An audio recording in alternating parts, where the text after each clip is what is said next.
In the movie Charade, Regina Lambert, who is played by Audrey Hepburn, unknowingly finds herself in a feud between her husband Charles, World War II buddies, and the American government.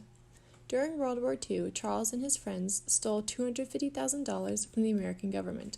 However, Regina's husband took it for himself. He unexpectedly dies, and his husband's buddies come back to collect the money. Unfortunately for her, his buddies think she is hiding the money, and for most of the film, they are seen chasing after her.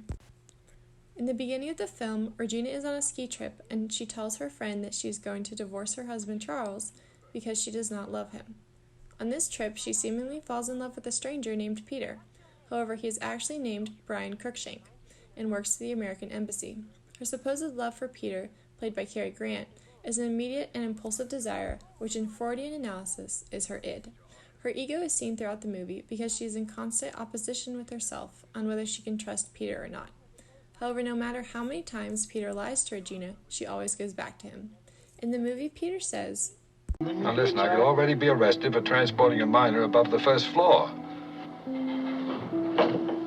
Here you are. Where? On the street where you live. How about once more around the park? How about getting out of here? Come on, child, out." He is seemingly treating her like a child because he says she is acting like a child, which is in fact true. Throughout the movie, she is often clueless and can't make decisions on her own without someone's help. She acts this way because of her failed marriage and her want to be loved. She blindly trusts Peter, not because she wants to, but because in her mind she has to. She's using Peter to fill the hole her dead husband never filled in her life. She has a hole in her life because her purpose and worth is found in having a husband. Unfortunately, this is common for this day and age. And at the end of the movie, this message is portrayed even more. With the help of Peter, she finds the $250,000 hidden as stamps and gets away from her late husband's war buddies. She goes to return the stamps to the American Embassy to find Peter waiting for her. As she tries to get Peter, now Brian Cruikshank, to convince her that he is who he says he is, he proposes. He says, One day next week, I'll put it on a marriage license. How about that? Quit stalling. I want some identification now. I wouldn't lie on a You license. can't prove I could it to go to McKenna. jail. You're still trying to...